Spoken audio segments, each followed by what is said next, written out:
So ఒక మహిళా aspirants ఉన్నారు. అమ్మ మీరు ఎన్ని రోజుల నుంచి ప్రిపేర్ అవుతున్నారు, మీకేమనిపిస్తున్నది? ఈ ప్రభుత్వం మీద నమ్మకం ఉందా? ఇప్పుడు ఇచ్చినటువంటి హామీ మీద నమ్మకం ఉందా? 24 గంటల్లో వెబ్ నోట్ వస్తుంది అనేది వాస్తవం, నమ్ముతున్నారా? 2 years నుంచి ప్రిపేర్ అవ్వడం జరుగుతుంది. సో ఎన్నో నిరసనలు, ఎన్నో దీక్షలు, ఎన్నో ధర్నాలు, ఎంతోమంది కష్టపడితే, ఎంతోమంది ఆడపిల్లలు కూడా బయటకు వచ్చి నిరసన తెలిపేదాకా ఈ మొండి ప్రభుత్వం ఇంతవరకు అంటే ఇప్పుడు స్పందించింది.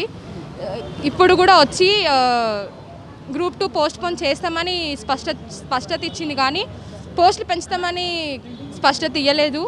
సో డెమోక్రసీని ఫాలో అవ్వాలి అంటే జనరల్గా కమ్యూనికేషన్ అండ్ డెలిబరేషన్ అనేది ఉండాలి. సో దానివల్ల నిరుద్యోగులు ఎటువంటి మానసిక ఒత్తిడికి గురిగారు. మంచిగా వాళ్ళు కూడా అంటే గవర్నమెంట్ నిరుద్యోగుల వల్ల ఏర్పడ్డ గవర్నమెంట్ కాబట్టి నిరుద్యోగులతో చర్చ ఎంత మంచిగా చర్చ చేస్తే అంత వాళ్ళకి బాగుంటుంది అండ్ మాకు కూడా బాగుంటుంది అని మేము తెలియజేస్తున్నాం. ఎందుకంటే మేము పడ్డ ఇబ్బంది మా ముందు వచ్చే వాళ్ళు మా తర్వాత వాళ్ళు పడొద్దు అని మేము ఒకటి అనుకుంటున్నాం. సో గవర్నమెంట్ని నేను రిక్వెస్ట్ చేసేది ఏంటి అని అంటే గ్రూప్ 2లో పోస్టులు పెంచాలి ఖచ్చితంగా, గ్రూప్ 3లో కూడా ఖచ్చితంగా పోస్టులు పెంచి దాన్ని డిసెంబర్లో కండక్ట్ చేయాలి. 24 hours తర్వాత వెబ్ నోట్ వస్తుందని మాకు చెప్పడం జరిగింది. అది మొన్ననేమో ఈరోజు వస్తుంది అన్నారు, ఈరోజేమో 24 hours అంటున్నారు. చూడాలి మళ్ళీ ఎప్పుడు వస్తుంది ఏందనేది. అంటే గవర్నమెంట్కి కూడా మేము టైం ఇవ్వడం జరిగింది వెబ్ నోట్ విషయంలో. రేపు వస్తుందని అంటున్నారు, రేపు రాకపోతే వస్తుందనే అనిపిస్తుంది మాకు కూడా, రాకపోతే అనే ఏం ఆప్షన్ లేదు, వస్తుందే అని అనిపిస్తుంది. కానీ పోస్టులు పెంచే విషయంలో కొంచెం డౌట్ అనిపిస్తుంది. డిఎస్సి వాళ్ళకు అన్యాయం జరిగింది అనుకోవచ్చు, ఎందుకంటే వాళ్ళు కూడా చాలా రోజుల నుంచి ఫైట్ చేశారు. వాళ్ళకేమో మెగా డిఎస్సి అన్నారు, వాళ్ళు ఆ పోస్టులు పెంచాలన్నారు వాళ్ళు. కానీ ఎటువంటి మార్పు లేకుండానే పరీక్షలు కండక్ట్ చేసినటువంటి పరిస్థితి, వాళ్ళ పరీక్షలు కూడా ప్రారంభమైంది. డిఎస్సి వాళ్ళ రిక్వెస్ట్ని కన్సిడర్ చేయకపోవడం అనేది చాలా బాధాకరం. ఎందుకంటే వాళ్ళు జస్ట్ టైమే అడిగినారు కానీ ఇంకేమీ అడగలేదు కదా. సో వాళ్ళ విషయంలో కూడా సానుకూలంగా స్పందిస్తే వాళ్ళు కూడా ఈరోజు హ్యాపీగా ప్రిపేర్ అయ్యి రాసుకునే వాళ్ళు ఉంటారు. ఎందుకంటే ఎంతోమంది ఏజ్ అయిపోయే పరిస్థితి కూడా ఉంది. సో ఆ ఏజ్ అయిపోయే వాళ్ళని కూడా మనం పరిగణనలోకి తీసుకోవాలి. ఎందుకనంటే ఇది నిరుద్యోగులతో ఏర్పడ్డ ప్రభుత్వం కదా. సో వాళ్ళ ప్రతి ఒక్క నిరుద్యోగి డిమాండ్ని తీసుకొని వాళ్ళకి ఎంతవరకు సాధ్యమవుతుంది, సాధ్యం కాదు అనేది వాళ్ళకి స్పష్టత ఇవ్వాల్సిన బాధ్యత ప్రభుత్వం పైన ఉన్నది. సమాధానం చెప్పకుండా ఉండడం కరెక్ట్ కాదు. డిఎస్సి వాళ్ళపైన కూడా అనుకూలంగా స్పందించాల్సి ఉండే, కానీ కొన్ని కారణాల వల్ల స్పందించలేకపోయింది. సో ఇంకా ముందు కూడా అట్లాంటివి జరగొద్దు అని నేను గవర్నమెంట్కి డిమాండ్ చేస్తున్నాను. ఇప్పటికి 2 సార్లు నిరుద్యోగులతో చర్చలు జరుపుతారు.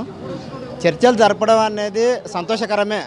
కాకపోతే ఏంటంటే మాకు నమ్మకం ఏంటంటే గ్రూప్ 2 మాకు ఎజెండా ఏంటి, గ్రూప్ 2 పోస్టులు పెంచడం, గ్రూప్ 3 పోస్టులు పెంచడం, దాంతోపాటు డిసెంబర్లో ఎగ్జామ్ పెట్టాలని మా వినతి. అని వీళ్ళు ఏం చేస్తారు అంటే ఓన్లీ డిఎస్ అంటున్నా, వాయిదా వేస్తామని అంటారు. కానీ వాయిదా కాదు, గ్రూప్ 2 పోస్టులతో పాటు గ్రూప్ 3 పోస్టులతో పాటు వాయిదా వేస్తే మాకు న్యాయం జరిగినట్లు. ఇప్పటికీ మేము ఎన్నోసార్లు ధర్నాలు చేసినాం, రోడ్లపైన ఎక్కినాం, ఇట్లా చేసారు. ఆర్టీసీ క్రాసులలో లాఠీ చార్జ్ చేసారు, నైట్ మెరుపు ధర్నా చేసినాం. ఇంతవరకు టీఆర్ఎస్ గవర్నమెంట్లో ఇట్లా ఇంతవరకు అరెస్ట్ కాలేదు ఇంతవరకు.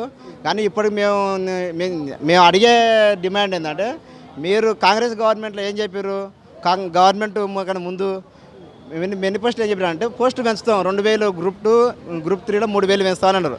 మీరు చెప్పితే మేము అడుగుతున్నాం, కొత్త జాతి ఏం అడుగుతున్నాం, మీరు ఏవైతే హామీలు ఇచ్చారో అవే అడుగుతున్నాం. దాంట్లో కోసం మేము ధర్నాలు చేస్తే మా పైన పోలీసు దాడులు జరుపుతారు. పోలీసులు 100 ఇప్పటికి 4 రోజులు అవుతుంది. సిటీ సెంట్రల్ లైబ్రరీలో రోజు 20-30 మంది పోలీసులు, మొన్న ధర్నా చేస్తే 50-100 మంది పోలీసులు వచ్చారు. అంటే మేము ఉగ్రవాదులమా? మేము ఏమడుతున్నాం, మీ గవర్నమెంట్ తెచ్చుకునేందుకు ప్రజాపాలన చేస్తాం. ఆ గవర్నమెంట్ పాలన నిన్ను గెలిపించుకున్నాక రోజు లైబ్రరీలో ఈ రోజు లైబ్రరీలో దాదాపు 30 మంది పోలీసులు వచ్చి కూర్చున్నారు. అంటే మేము ఉగ్రవాదులు చదువుకుంటలేమా? మేము ఎందుకు చేస్తున్నాం? న్యాయమైన డిమాండ్ చేస్తున్నాం. మాది మీరు చర్చలు జరపకుండా మేము చెయ్యము, మొండి వైఖరి చేస్తాం అంటే ఆ రోజు గెలిపించింది మేమే కదా. నిరుద్యోగులము ఎన్నో కష్టాలు పడాం, ఎన్నో తిప్పలు పడాం, ఎన్నో ధర్నాలు చేసినాం, ఎన్నో స్టేషన్లకు పోయినాం.